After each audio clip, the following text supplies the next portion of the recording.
চুলকাইলে তার রক্ত বের হয়, যদি চুলকায় তাহলে রক্ত বের হয়। শর্ট লক্ষণ, এই যে বলছি আরো অনেক লক্ষণ আছে, কিন্তু এগুলোর উপর নির্ভর করে দিলেই আমরা দেখছি সিরিয়াস গুলো ধীরে ধীরে কমতে থাকে।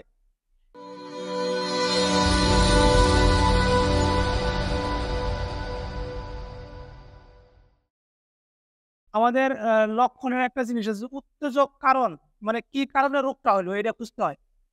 যেমন কেউ আঘাত পাইলো, আঘাত পাওয়ার পরে তার শরীরে কি হাড় ফুলে গেছে, তাহলে আঘাতের জন্য হয়েছে, উত্তেজক কারণ। রোদ্রে অনেক সময় ছিল তার জ্বর আসছে, উত্তেজক রোদ্রের জন্য আসছে, অনিয়ন্ত্রিত কারণের দিকে তাকাই আমরা ওষুধ দিই। ঠিক এইখানেও কিছু উত্তেজক কারণ থাকে, যদিও রোগ সৃষ্টির কারণ উত্তেজক না, কিন্তু রোগটা ডেভেলপ করার জন্য উত্তেজক কারণ দায়ী। যখন সোরিয়াসিসের রোগী আসলো, তাকে আমরা যখন নিচে গেলাম যে আপনার শীত করে না গরম করে, সে বললো গরম করে। এই গরম করে এটা একটা লক্ষণ নিলাম। আরেকটা জিনিস নিলাম, সেটা হলো যে সে যে শরীরে তার ছিল আপনার কাছে 5 বছর পরে আসছে, জিজ্ঞাসলাম যে এর আগে আপনি কি কি চিকিৎসা করছেন, তখন সে বললো যে আমি কিছু ইনজেকশনে দিয়েছি, অয়েন্টমেন্ট দিছে, এগুলোতে থাকছে, কিন্তু অয়েন্টমেন্টের সে ইনজেকশনটা আমাদের আরো বেশি ক্ষতিকর, ইনজেকশনটা আরো বেশি ক্ষতিকর। যার জন্য সে বললো যে আমি ইনজেকশনে দিয়েছি বেশ কয়েকটা। এই যে ইনজেকশনে আমাদের শিগগিরিগরের ভিতর লেখা আছে উত্তেজক কারণ, যদি ইনজেকশন দেওয়ার ফলে তার রোগ চাপা পড়ে কিংবা রোগটা বিস্তৃতি ঘটতে থাকে পরবর্তী টাইমে, তো শিকেলিগর ছাড়া যাবে না। তো যার জন্য সে ইনজেকশন দিয়ে আসছে এক, এটা হলো উত্তেজক একটা কারণ। দ্বিতীয়ত হলো যে তার শরীর সে গরম কাতর। আরেকটা বড় লক্ষণ হলো কি, সে যখন চুলকায় তখন কিন্তু রক্ত বের হয়, প্রচন্ড গরম কাপড়, সে গায়ে কাপড় চোপড় রাখতে পারে না, যদিও গাটা হাত দিলে বোঝা যায় শীতল ঠান্ডা, কিন্তু তার শরীরে সে কাপড় চোপড় রাখতে পারে না গরম কাপড়ের জন্য। তো এই জন্য শিকেলিকর আমরা তখনই দিব যখন বুঝবো সে ইনজেকশন দিয়ে আসছে। গরম কাতরের রোগী চুলকাইলে তার রক্ত বের হয়, যদি চুলকায় তাহলে রক্ত বের হয়। শর্ট লক্ষণ, এই যে বলছি আরো অনেক লক্ষণ আছে, কিন্তু এগুলোর উপর নির্ভর করে দিলেই আমরা দেখছি সিরিয়াস গুলো ধীরে ধীরে কমতে থাকে। হ্যাঁ, এখানে একটা কারণ আছে, শিকেলিকর দিলাম, এখন সবাই জানলো, জানার পরে খাইলো, খাওয়ার পরে কি হলো, এটা কমার জন্য দেওয়া হলো কিন্তু বেড়ে গেল, বেড়ে যাবে না। বাইরে যাওয়ার দুইটা কারণ, একটা হলো তার শরীর দুর্বলতা থাকার জন্য ওষুধের যে শক্তি আছে এই শক্তিটা তার শরীরে গ্রহণ করতে পারতেছে না, যার জন্য রোগটা বেড়ে যায়। দ্বিতীয় কারণ হলো তার চামড়ার উপর, স্কিনের উপর যতটুকু আছে এটা আমরা দেখতে পাইতেছি, কিন্তু স্কিনের ভিতর যে আছে এটা তো আমরা দেখতে পাই না, যার জন্য ওষুধ খাওয়ানোর ফলে যদি তার ভিতরে থাকে ওটা তার চামড়ার উপর বেরিয়ে আসবে, স্কিনের উপর বেরিয়ে আসবে, এটা তার জন্য ভালো লক্ষণ।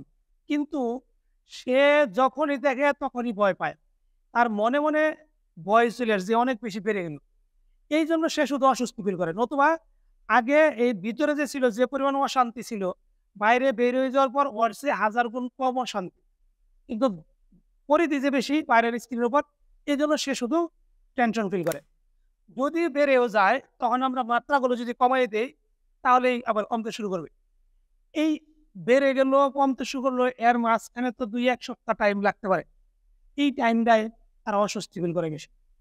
তাহলে কি হলো, আমরা সোরিয়াসিসের যে রোগীটা আসলো সেই রোগীটাকে আমরা সিলেকশন করলাম শিকেলিগর, কিন্তু শিকেলিগর কিভাবে দিব, যদি রোগীটার গরম কাতর থাকে আর তার এই 5 বছর 2 বছর 1 বছর কিংবা অনেক দিন পর্যন্ত যে চিকিৎসা করছে, চিকিৎসার ইতিহাসটা শুনলাম, শোনার পরে বুঝলাম সে ইনজেকশন দিয়েছে, এই জন্য আমরা তাকে সিলেকশন করলাম শিকেলিগর।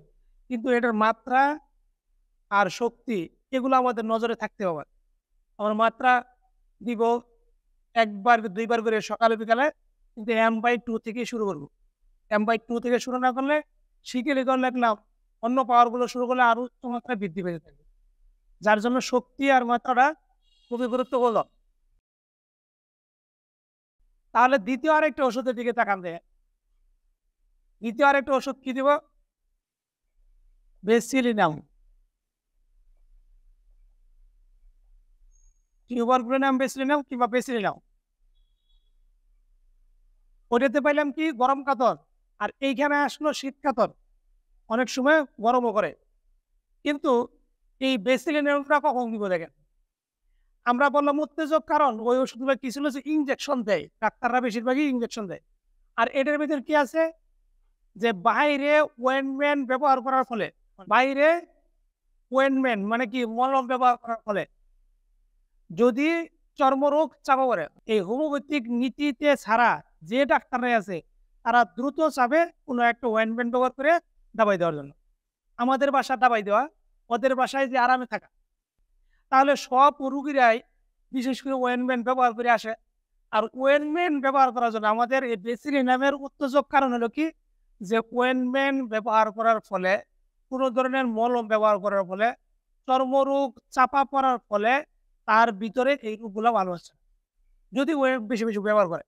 তাহলে একটা আছে কি এইখানে আপনার ওয়েন্টমেন্ট গুলো দিল, দেওয়ার পরে কি হয়েছে তার ভিতরে টেপে গেছে। যার জন্য যদি এই ইতিহাস থাকে উত্তেজক কারণের, তখন আমরা বেসিলিনাম দিব। কিন্তু ওইটা গরম কাতর ধরলাম আর এটা শীত কাতর। রেডিয়াম ব্রোমেট হলো রেডিও থেরাপি। ক্যান্সার হওয়ার পরে যে রেডিও থেরাপি হয়েছে সেম ওই জিনিসটি আমাদের হোমিওপ্যাথিতে তৈরি করা, রেডিয়াম ব্রোমেট। অথচ এই সোরিয়াসিসের একটা ফার্স্ট গ্রেডের ওষুধ প্রচন্ড দ্রুত কমে নিয়ে আসে। এখন এই রেডিয়াম ব্রোমেট কখন ব্যবহার করবেন? ওই ঠিক একই কথা। কি কথা?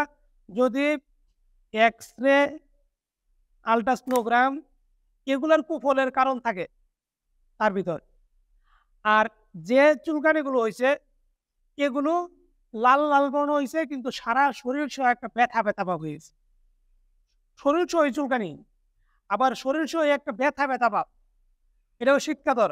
গোসল করতে তার ইচ্ছা হয় কিন্তু গরম পানি দিয়ে গোসল করে শীতকাতর রোগী। রেডিয়াম ব্রোমেটাম এটা কিসের জন্য দিব? শরীর সহ ব্যথা ব্যথা ভাব দিয়ে থাকে।